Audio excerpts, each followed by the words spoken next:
Rabbi shrah li sadri wa yassir li amri wahlul uqdatam min lisani yafqahu qawli lillahi ta'ala. Praise and thanks are due to Allah ta'ala. So He enabled us to start the second part of our plan, or it's the third part. So we did the prodigy in Hadith terminology. And then after that, we did just the text of Nukhbat Al-Fikar. We completed that. And then the next step of our plan was to go to the explanation of Nukhbah. That's where we are now. And I say that our next step should be Al-Bayquniyah, inshallah. So if Allah enables us to finish the explanation of Nukhbah, we'll go to the poem Al-Bayquniyah. It's only about 30 lines of poetry in Mustalah. Very famous. I don't know if it's more famous than this one, but this is more prestigious because of the author. And so Imam Ibn Hajar Al-Asqalaniyy says, may Allah have mercy upon him, Bismillahir Rahmanir Rahim, in the name of Allah, Ar-Rahmanir Rahim, wa sallallahu ala Sayyidina Muhammadin wa alihi wa sahbihi wa sallam. And may Allah raise the rank of Prophet Muhammad sallallahu alayhi wasallam, our master, and the rank of his family and of his companions, and protect his nation from what he feared for it. قال الشيخ العلامة الرحلة, said the Shaykh, the savant, the destination. That's the where you go to. Your destination's where you go to. Shaykhul Islam, the Shaykh of Islam, that's one of the titles of Ibn Hajar al-Asqalani. That's not something special to Ibn Taymiyyah. A number of scholars have been called Shaykhul Islam. Ibn Taymiyyah doesn't deserve it though.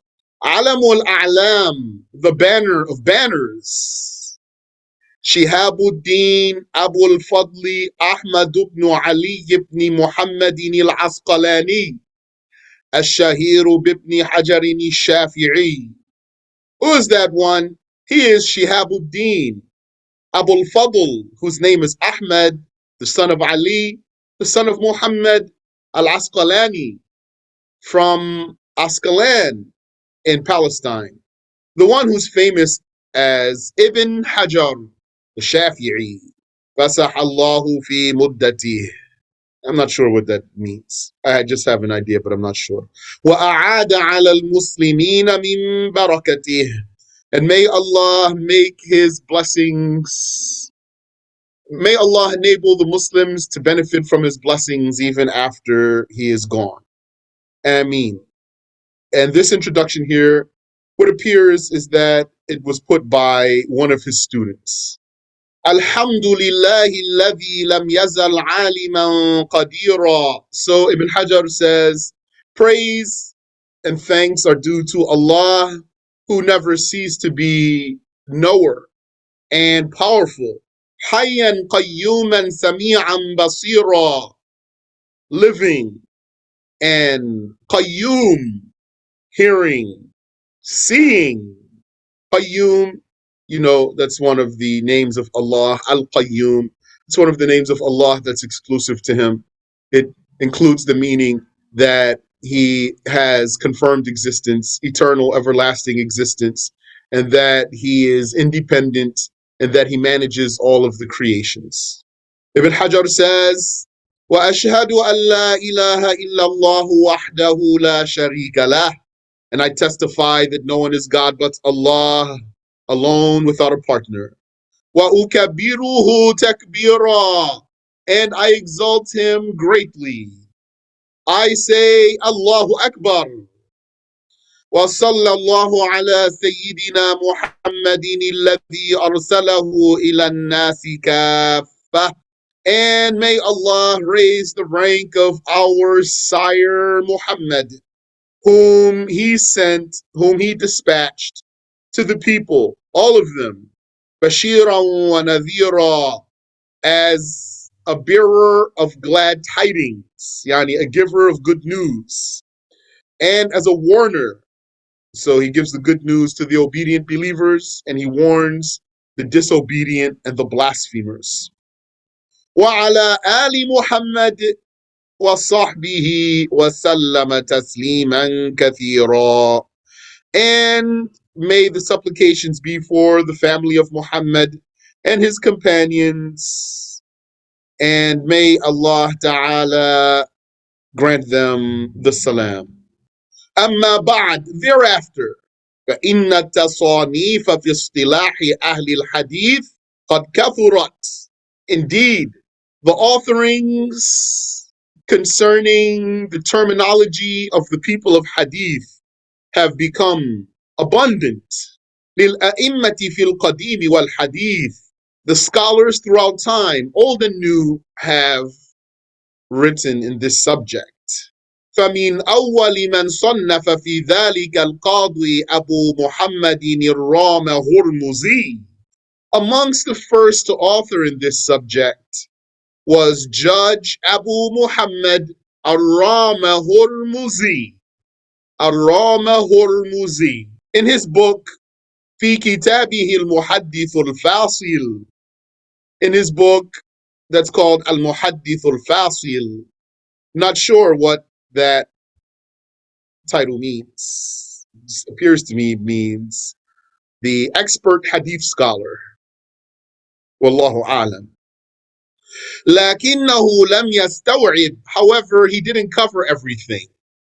So you are, or if you have someone who's proficient in a field, then he knows all of the topics that should go into a book, all of the topics that should go into a chapter.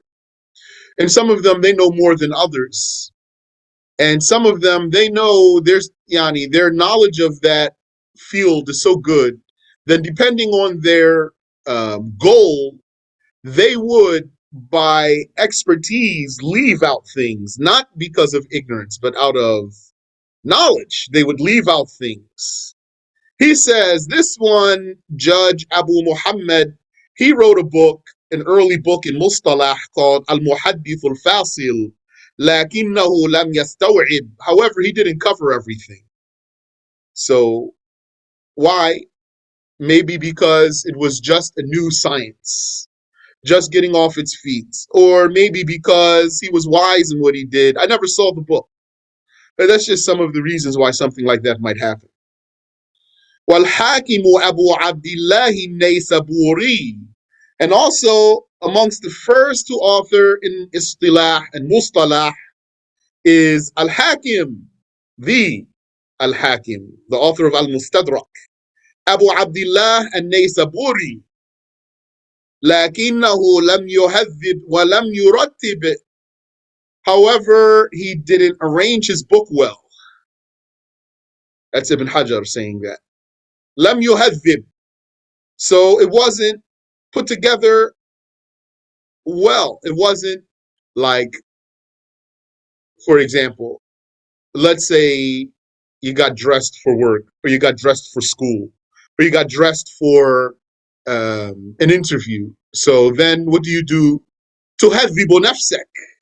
You get yourself together so you have good presentation. As opposed to if you just, went and your pants are sagging and who knows what, and you just got sneakers on and like this. So you're not muhadhab. So it's like he's saying it wasn't organized the best. وَلَمْ يُرَتِّبْ, and it wasn't structured in the best way. وَتَلَاهُ أَبُو نُعَيْمٍ الْأَصْبَهَانِيُّ, and then there came after him Abu Nu'aym al-Asbahani, فَعَمِلَ عَلَى كِتَابِهِ مُسْتَخْرَجًا, and he worked on Al-Hakim's book. He did what's called a mustakhraj. This will come back, inshallah. The mustakhraj is when the scholar of hadith would go to another scholar's work, and then whatever hadiths that scholar has produced in his work, this other one, the second one, he produces the same hadiths but from his own chain, not going back to the author. So if he had the same hadiths that author had, and then he wanted to do just like that author did, but put his own hadiths there with his own chains, not going back through the author, then that's called mustakhraj. So there's, for example, the mustakhraj of Abu Awana. He did a mustakhraj of Sahih Muslim. He's telling you All these hadiths of Sahih Muslim, I have those hadiths too, not even from Muslim. Here's mine. And then he will give you the narrations that reached him. It's not always going to be the same words though. And then, in that case, that's a book of Sahih Hadiths because he's matching Sahih Muslim. Anyway, here, this one, Abu Nu'aym, he did a mustakhraj for the book of Al-Hakim. And what did Ibn Hajar say? وَأَبْقَى أَشْيَاءَ لِلْمُتَعَقِّبِ. But he left things for the critic. He left some things behind for the critic. So, mashallah, those scholars who are muhaqqiqun, the very exact ones, the meticulous ones, the precise ones, they don't want to leave anything for a critic. That's what they try to do all the time. When they word something, when they define something, when they, whatever it is, when they argue some argument, they try to make whatever they're presenting airtight so that there's no room for a critic. And there's nothing wrong with trying to be right all the time. There's nothing wrong with attempting to be correct always and attempting to never be mistaken. ثم جاء بعدهم الخطيب أبو بكر البغدادي. Then Al-Khatib Abu Bakr al-Baghdadi came after them. فصنف في قوانين الرواية فصنف في قوانين الرواية كتابا. And in the rules of narration, he authored a book, سماه الكفاية. He titled it Al-Kifaya, the sufficiency. وفي آدابها كتابا سماه الجامع لآداب الشيخ والسامع. And concerning the manners, and concerning the manners of narrating the hadiths, he authored a book that he entitled Al-Jami' لآداب الشيخ والسامع, يعني the collection of manners of the sheikh and the listener, the hearer, the student. وَقَلَّ فَنٌّ مِّن فُنُونِ الْحَدِيثِ إِلَّا وَقَدْ صَنَّفَ فِيهِ كِتَابًا مُفْرَدًا. And there is almost no topic in hadith but that this one, Al-Baghdadi, authored an independent book in that topic. فكان كما قال الحافظ أبو بكر بن نقطة. So his case was like Hafiz Abu Bakr ibn Nuqtah said, كل من أنصف علم أن المحدثين بعد الخطيب عيال على كتبه. Anyone who's honest knows that the hadith scholars after Al-Khatib are dependent on his books. ثم جاء بعض من تأخر عن الخطيب. Then there came who was later than Al-Khatib. فأخذ من هذا العلم بنصيب. And he therefore took a share of this knowledge. فجمع القاضي عياض كتابا لطيفا سماه الإلماع. So Judge Iyad, the Maliki, he compiled a nice book.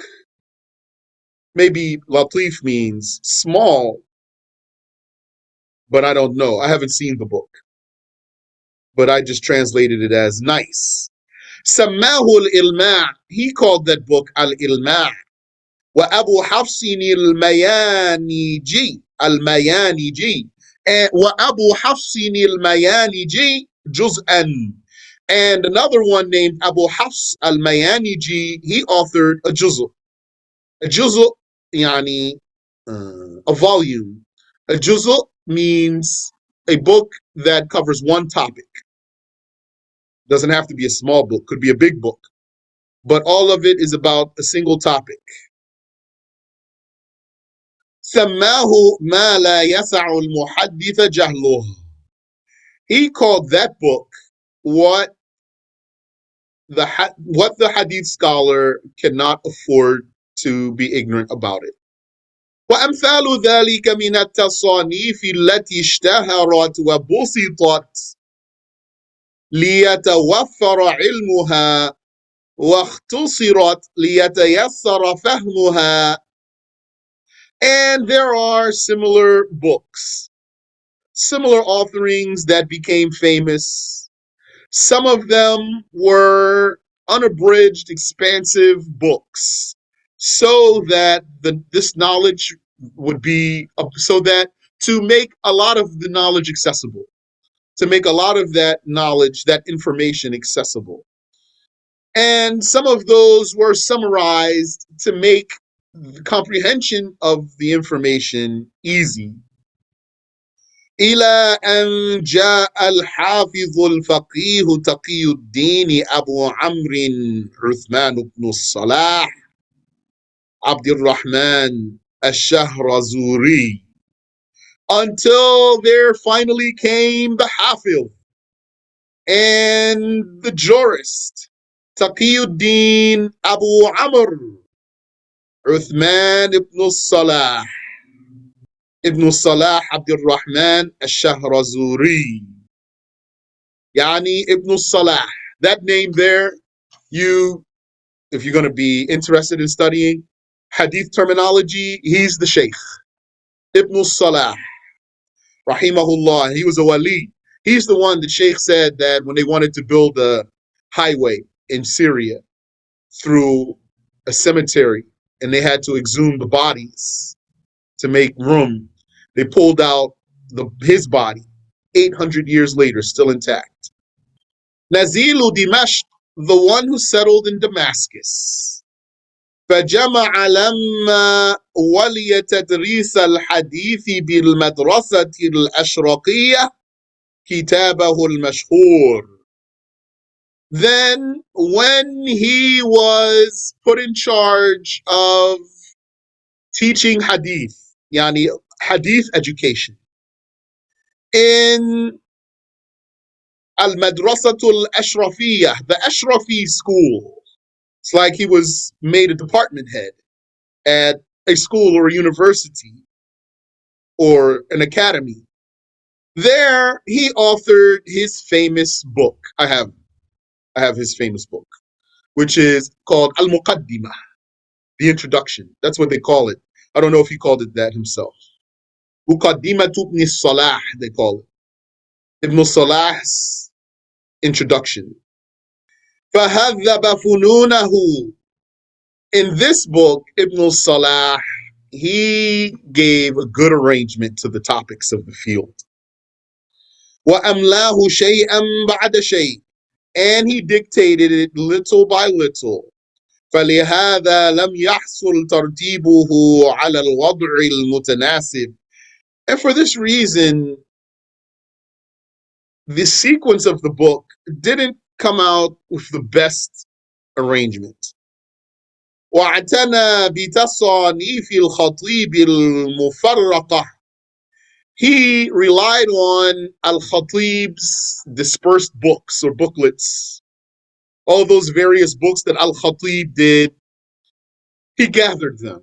فَجَمَعَ شَتَاتَ مَقَاصِدِهَا. And inside of one book, from those various books, he unified their various goals or their various subjects.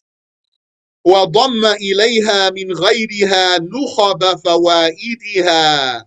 And then he added from other sources selected benefits. فَاجْتَمَعَ فِي كِتَابِهِ مَا تَفَرَّقَ فِي غَيْرِهِ. And therefore, his book gathered what was dispersed in other books. His book was inclusive of what was distributed in other books. فَلِهَذَا عَكَفَ النَّاسُ عَلَيْهِ. For that reason, the people resorted to this book. It became their main reference for hadith terminology. وَسَارُوا بِسَيْرِهِ. And then they did like him. فَلَا يُحْصَى كَمْ نَاظِمٍ لَهُ وَمُخْتَصِرٍ. So it is not even,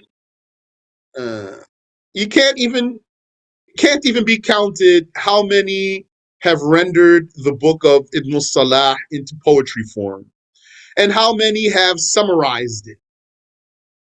وَمُسْتَدْرِكٍ عَلَيْهِ وَمُقْتَصِرٍ, and how many have added to it, and how many have sufficed with what it has. وَمُعَارِضٍ لَهُ وَمُمْتَصِرٍ, and how many have criticized it, and how many have supported it. Yani it became the focus. Whether you want to argue or you want to agree, it goes back to Ibn Salah, rahimahullah ta'ala, who did a poem for that Imam Al-Iraqi. That's what we took.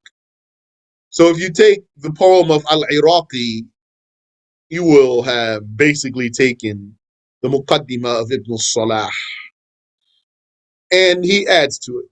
Yani after I took Alfiya Al-Iraqi, when I looked in Muqaddimah of Ibn Salah, I don't remember seeing anything that we didn't take. Ibn Hajar says, فَسَأَلَنِي بَعْضُ الْإِخْوَانِ أَنْ أُلَخِّصَ لَهُ الْمُهِمَّ مِنْ ذَلِكَ. So some of the brothers requested from me to summarize what's important of all of that. فَلَخَّصْتُهُ فِي أَوْرَاقٍ لَطِيفَةٍ, and I therefore summarize them in few pages. Here he used the word latifa, like he used that word latif. I said maybe it means a little bit. Here it does for sure mean a little bit. Because Nukhbat Al-Fikar, the matan itself is very, very small booklet. Here's the explanation. This explanation here looks like it's smaller than As-Sirat Al-Mustaqim. As-Sirat Al-Mustaqim is just a matan only, without an explanation. This is the whole explanation. سميتها نخبة الفكر في مصطلح أهل الأثر. I named those few pages نخبة الفكر. Nukhbah means the choicest, the best to be selected. Al-Fikr is the thoughts or the ideas. Nukhbatul Fikr, so it's like saying the best of ideas, the selected or the choicest of thoughts, something like that. في مصطلح أهل الأثر, in the terminology of the people of, let's say, Islamic reports, al-Athar. يعني أهل الأثر means أهل الحديث here, the people of Hadith. على ترتيب ابتكرته. Ibn Hajar says, and I did that according to a sequence that I invented. This sequence of Nukhbatul Fikr, no Mustalah book before it was ever arranged in this way. Usually they start by mentioning the Sahih Hadith, and then the Hasan Hadith, and then the Da'if Hadith, and then they go from there. Ibn Hajar didn't start that way. وَسَبِيلٍ انْتَهَجْتُهُ, and I made this book, Nukhbatul Fikr, according to a way, a curriculum that I established. مع ما ضممت إليه من شوارد الفرائد, not to mention the rare cases that I added to it. The rare, unique cases that I added to it. وَزَوَائِدِ الْفَوَائِد, and the additional benefits. فَرَغِبَ إِلَيَّ ثَانِيًا أَنْ أَضَعَ عَلَيْهَا شَرْحًا. He's saying, so I did that, and then that brother wanted me to follow it up with an explanation. يَحُلُّ رُمُوزَهَا, an explanation that will unravel the symbols in the original text. وَيَفْتَحُ كُنُوزَهَا, and therefore would open up the treasures of this small text. وَيُوضِحُ مَا خَفِيَ عَلَى الْمُبْتَدِئِ مِنْ ذَلِكَ, and an explanation that clarifies what is obscure for the beginner in that field. فَأَجَبْتُهُ إِلَى سُؤَالِهِ. So I answered his request. I responded to his request. رَجَاءَ الْإِنْدِرَاجِ فِي تِلْكَ الْمَسَالِكِ, out of hope of being included in that legacy. فَبَالَغْتُ فِي شَرْحِهَا فِي الْإِيضَاحِ وَالتَّوْجِيهِ. So I exerted effort when explaining Nukhbat Al-Fikar to clarify and to give the right perspective to what's intended, or he means by tawjih, giving the right details to cases. وَنَبَّهْتُ عَلَى خِفَايَا, there might be a fatha there, زَوَايَاهَا, and I drew attention to the very fine things that are hidden away in the cracks and crevices of Nukhbat Al-Fikar. لأن صاحب البيت أدرى بما فيه, because the one who owns a house knows best about what's in it. He's saying, Nukhbat Al-Fikar, I'm the one who did it. So who best to put an explanation showing all of what's hidden in there and intended in there but me? Some scholars, they said, but could be that someone would find something in your house you didn't know it was there. وظهر لي أن إيراده على صورة البسط أليق ودمجها ضمن توضيحها أوفق. He said, so it became apparent to me that producing it إيراده على صورة البسط, producing it in an expanded way, in an elaborative way, is most becoming. And mixing the explanation with the original text for clarification is more compliant.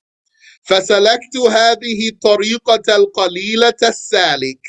And so I took this path that is so rarely taken. فَأَقُول, and I therefore say, طالبا من الله التوفيق فيما هنالك. And I say this seeking from Allah to grant me compliance about whatever is there.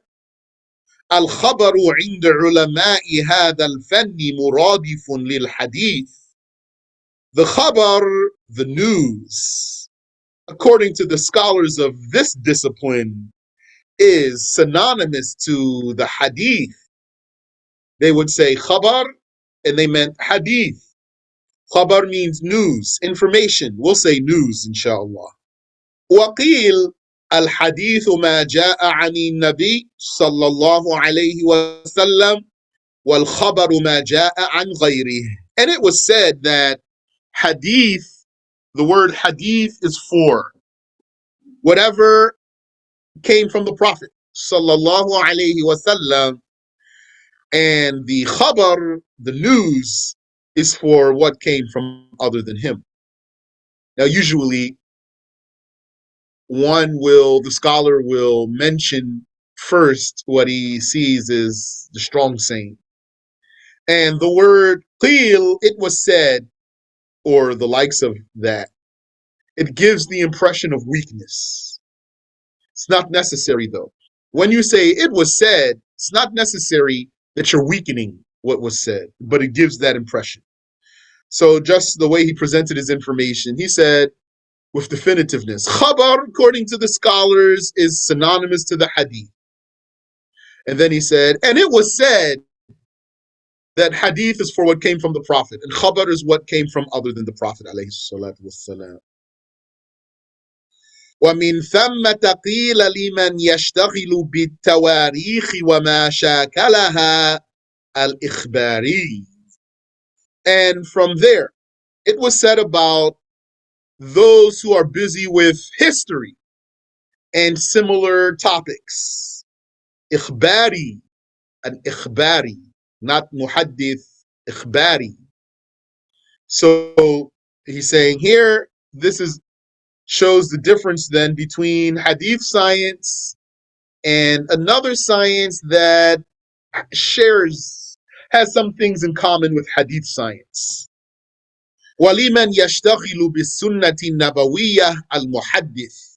And the one who's busy with prophetic traditions, he was called muhaddith. وَقِيلَ بَيْنَهُمَا عُمُومٌ وَخُصُوصٌ مُطْلَقٌ. And it was said that between these two, between the khabar and the hadith, there are things in common and there are differences. فَكُلُّ حَدِيثٍ خَبَرٌ مِنْ غَيْرِ عَقْصٍ. Therefore, according to that, every hadith is a khabar, but it's not the other way around. وَعُبِّرَ هُنَا بِالْخَبَرِ لِيَكُونَ أَشْمَلَ. And the reason the word khabar was chosen here in the text of Nukhbat Al-Fikar was so that it would be most inclusive. He wanted to bring a word that's most inclusive. Because truly, when you study the science of hadith, the mustalah of hadith, then you are studying not just the hadiths of the Prophet ﷺ. Rather, you're studying this whole science that is talking about the workings of hadith narration or the workings of Islamic reporting. How do the Muslims report their news? And this is by far superior to modern journalism. By far. Modern journalism is a joke compared to this. Modern journalism is a schoolboy's note to his friend compared to this science of hadith. فهو باعتبار وصوله إلينا. And so, considering how news would reach us, considering how news reaches us, إما أن يكون له طرق أي أسانيد كثيرة. Either this report would have pathways, meaning many chains of narration. وَالْمُرَادُ بِالطُّرُقِ الْأَسَانِيدِ. So right there he just gave us something in Arabic, in Sharh. Probably we could afford to leave that out. Yani, if we're explaining, we could afford to leave that out. If you teach someone, you could put some things in parentheses and skip it for them. And we learned like that when we learned in university and also in Alif, for example. They do learn like that. They'll take a book and the teacher would say, put this between brackets. Means we're not going to talk about this for now. Usually, though, you're not going to do that with the metin, the original text. You're going to leave that alone. Then the explanation is going to have elaboration. If there's some things in the explanation that you feel might be not appropriate for your audience, then there's no harm for you to just put it between parentheses for your audience. You can say, we can come back later, or something like that. Or a student would come back to you and say, can I read this on you, this part that we skipped? And then you'll read it for him.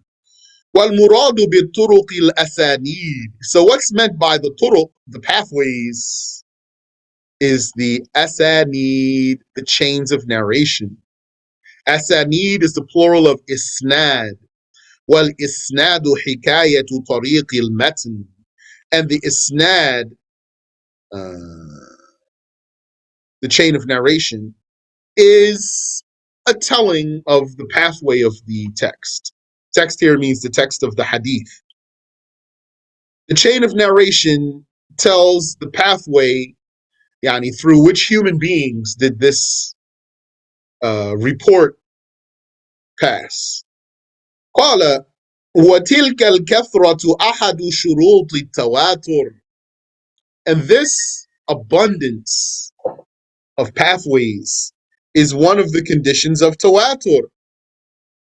This abundance of pathways, this multiplicity of reporters, that's one of the conditions of successive mass narration.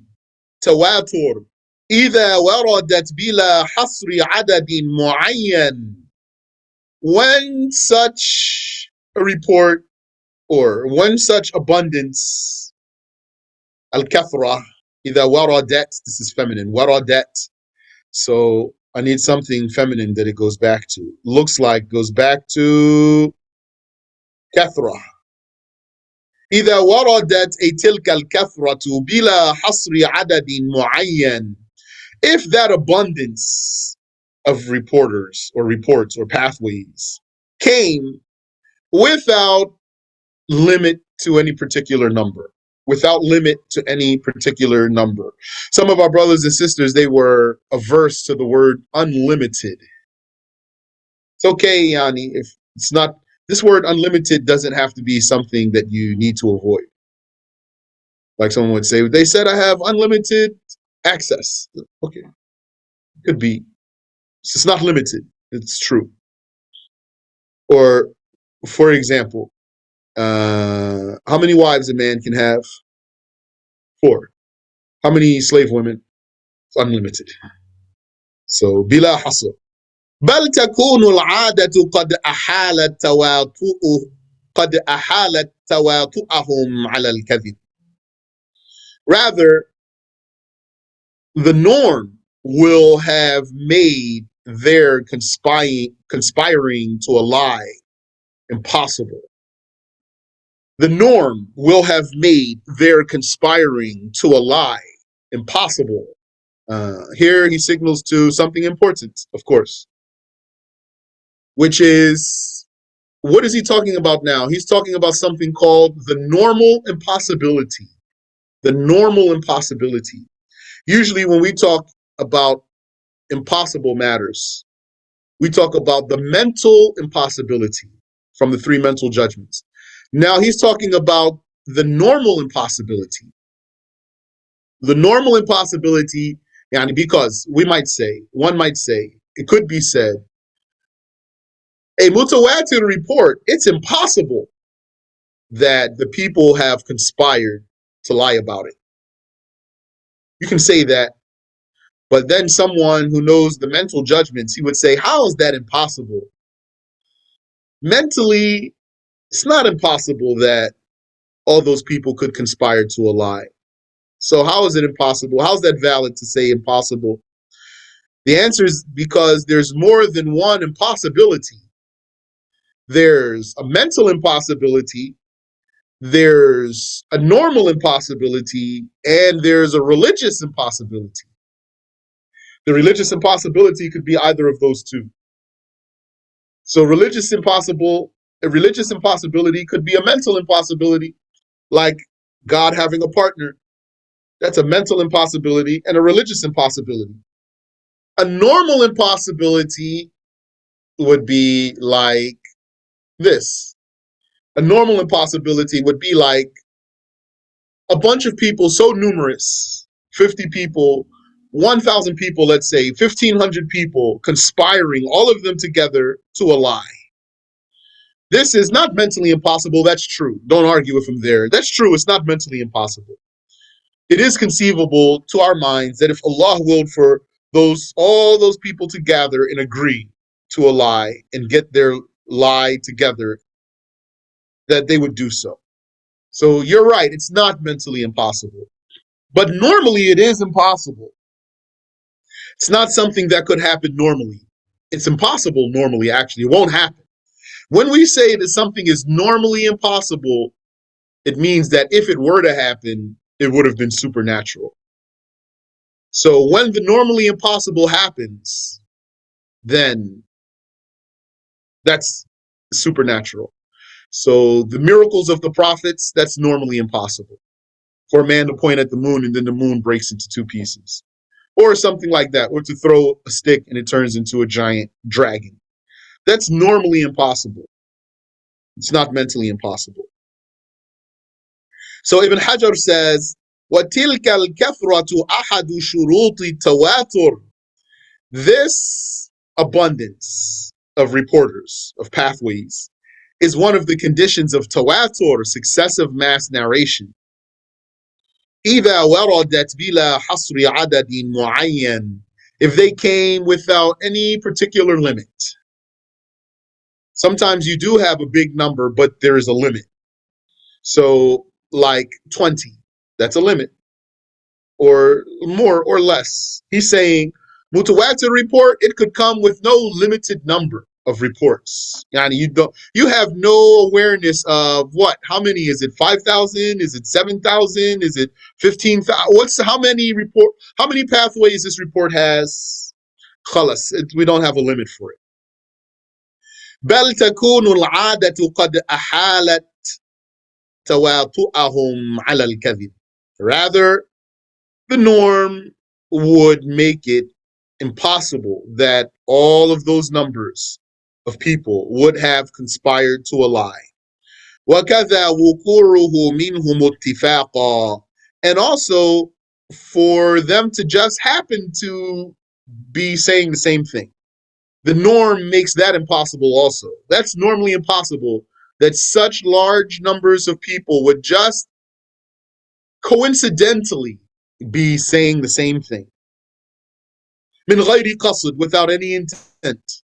فلا معنى لتعيين العدد على الصحيح. Therefore, it's meaningless to make Mutawaatir report have to have a limited number, to assign a limited or minimal number that if it's lower than that, it can't be Tawaatir. It cannot be Tawaatir. He's saying that's the strong saying. That's the correct saying. وَمِنْهُمْ مَنْ عَيَّنَهُ فِي الْأَرْبَعَةِ. But some scholars said the minimum of successive mass narration is 4. وَقِيلَ فِي الْخَمْسَةِ. And it was said 5. وَقِيلَ فِي السَّبْعَةِ. And it was said 7.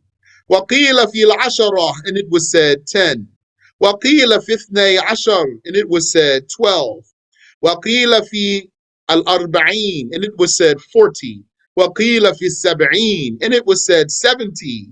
وَقِيلَ غَيْرُ ذَلِكَ. And other than that was said. وتمسك كل قائل بدليل جاء فيه ذكر ذلك العدد فأفاد العلم. Ibn Hajar says, and every sayer, yani everyone who took a position of a limited number, he held fast to some evidence in which that number was mentioned, and whatever was being reported was verified knowledge.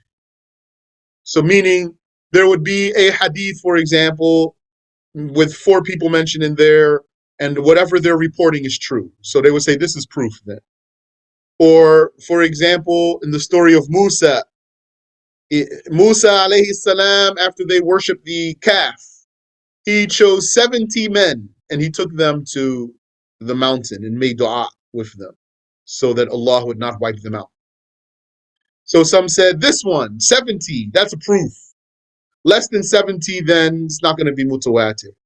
Ibn Hajar says, وَلَيْسَ بِلَازِمٍ أَنْ يَطَّرِدَ فِي غَيْرِهِ لِاحْتِمَالِ الِاخْتِصَاصِ. He says, however, it's not binding that this would be consistently the case. Yani whatever number one of them chose, it's not binding that that number he chose is definitively the mark at which Tawaatur starts. احتمال الاختصاص, because of the possibility of particular circumstances. Because of the possibility of particular circumstances. What does that mean? What it means, this is basically why what Ibn Hajar is saying is the strong saying. He's saying there's no particular number. It depends on the circumstance. So what it means is you could have, let's say 10 very good men, scholars, let's say pious people, you know them. Khalas, yani, there's no question here about their status. So then you might, let's say you were a hadith scholar, you might say, this is Tawaatur, all these men here. And on the other hand, you could have, let's say, a summit of rabbis and Christian reverends or deacons or whatever, and their topic is to decide which books of the Bible are going to be canon and which are not. You know what I mean by canon? Like part of the book. Like if they have a story or something, they say canon. Like Star Wars has a canon or something. Something might be part of the story or not part of the story. Someone might say, for example, the movies, I consider that canon, and all the cartoons, I don't consider that canon. Means it's not part of the big picture for me. So what if you had, let's say, 70 rabbis and preachers or reverends or deacons, and their goal is to decide which books of the Bible are going to be canon and which are not? Okay, so here it is possible that they conspire to a lie. The circumstance makes it clear for us that they could here be conspiring to a lie despite their big numbers. So there's no particular number that guarantees that from there it's a successive mass narration. فَإِذَا وَرَدَ الْخَبَرُ كَذَلِكَ. So if some news were reported like that, وانضاف إليه أن يستوي الأمر فيه في الكثرة المذكورة من ابتدائه إلى انتهائه.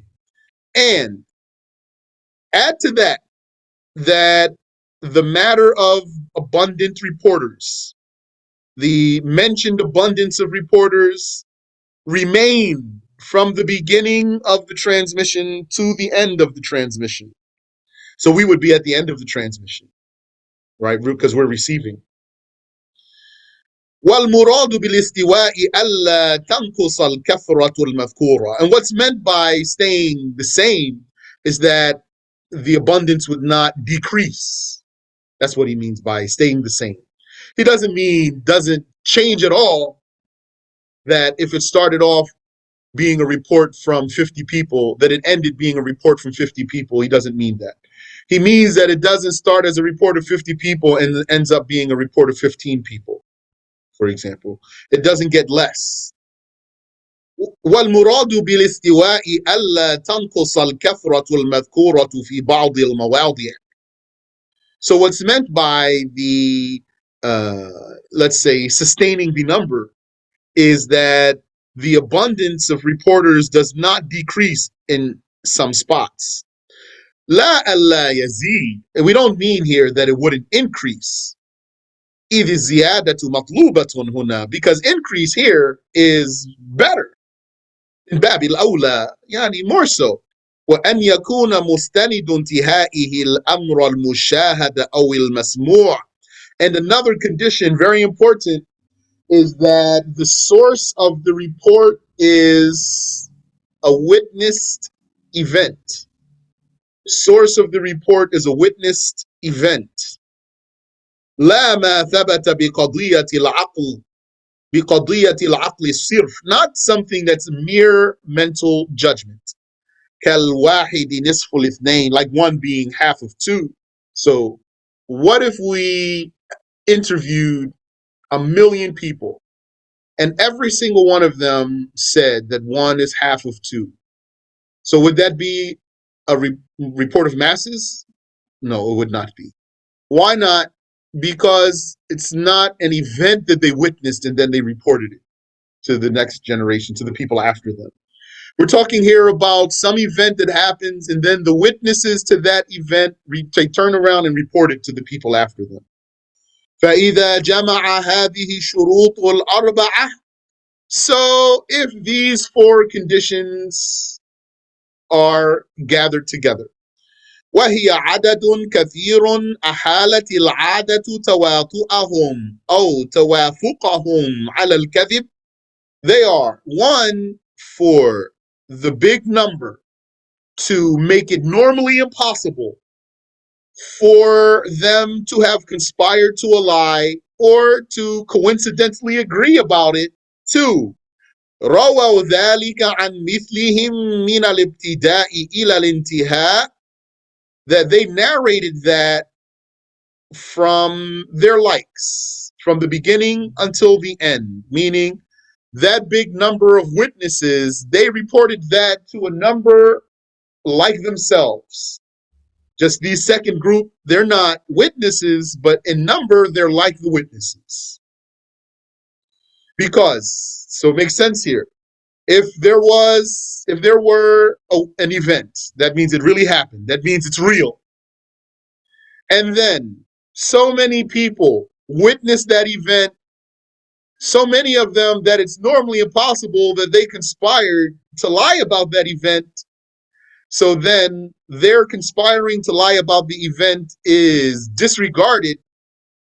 So then their transmission as a whole body became like witnessing it, and then they in turn transmitted what they witnessed to another large body like themselves, and they report what the first group reported, like the first group reported it, to the next group that's large like themselves. Then this information is now preserved in the transmission and it's authentic for sure. رووا ذلك عن مثلهم من الابتداء إلى الانتهاء. They narrated that from their likes in numbers, from the beginning to the end. Yani the numbers never diminished. وكان مستند انتهائهم الحس. And the source of what they are reporting was something witnessed. That's 3. And 4, وانضاف إلى ذلك أن يصحب خبرهم إفادة العلم لسامعه. And then added to that this news being passed installs knowledge in who hears it. Knowledge means knowing something as it is in reality. Knowledge is not merely being confident that it's true. Knowledge means you know it for sure. So this knowledge being passed in this way, the fourth condition for it to be Tawaatur is that when this knowledge gets passed in this way, it installs, when this news gets passed in this way, it installs in who hears it knowledge. فهذا هو المتواتر. This is the successive mass narration. Now something could be mutawatir, but not from the perspective of the one who hears it. Meaning something could truly be mutawatir report, but a person is just hearing it from one person for the first time. So for him, it's not mutawatir. So he's not going to be, that report's not going to install knowledge for him. Not until he hears it again and again and again and again and again, and then eventually knowledge will be installed for him. وما تخلفت إفادة العلم عنه كان مشهورا فقط. And whatever was devoid of installing knowledge, but it has a lot of reports, is merely mashhur, famous report. So mashhur then means can install for you confidence. You heard it so much that you are confident that it's true, but still leaving room for error, that it maybe could be not true. There could be some amount of inaccuracy in there. فَكُلُّ مُتَوَاتِرٍ مَشْهُورٍ مِنْ غَيْرِ عَكْسٍ. Therefore, every successive mass report is a famous report, but not vice versa. Not every famous report is a successive mass report. وقد يقال, and it could be said, إن الشروط الأربعة إذا حصلت استلزمت حصول العلم. It could be said that if these 4 conditions are present, then it dictates knowledge. Yani, the knowledge will be unavoidable. وهو كذلك في الغالب. And that is the case usually. لكن قد يتخلف عن البعض لمانع. However, the installation of knowledge from such reports, it could miss some individuals for some reason, for something that prevented them. Like for them, it didn't reach them from enough ways for them to be sure. وقد وضح بهذا تعريف التواتر. And by this, the definition of tawatur has become clear. Wallahu ta'ala a'lam. So we'll stop there.